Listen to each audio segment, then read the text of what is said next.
Comunicação da violência e a família na sociedade precisa teves a criar harmonia no paz durante moris loro. Se comissão organizadora workshop com a comunicação da violência, Elias de Jesus Hatetidane, jornalista televisão te propôs quinta-feira Lourenço no Lourenço em Hito, fulang novembro tinan rihun rua no Lourenço em rua e hadilei.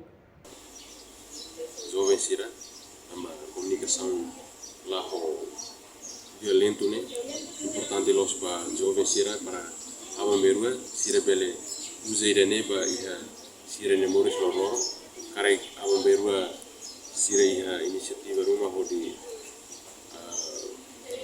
ba ia fatin rumah o ba ia serviço fatin o ia escola sira bele usa sira ne skill comunicação ne bema ia iha sira ne fatin também amigos sindicatos que têm interessante para jovem sira outro pode kapasiti sira na atau ne sira bele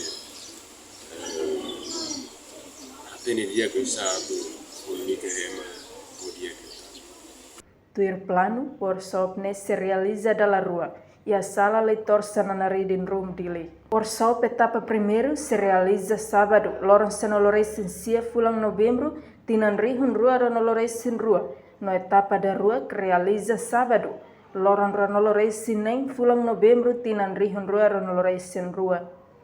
Atualmente, a comissão organizadora, lo que ona resiste para participantes sira, e é difícil sala leitor na reading room decidere de lei. Cada workshop se participa o SEMA na Rua no Lourenço em Lima. Comissão aumenta o número de participantes, o se plano início na Rua Nolo, baema na Lima Nolo.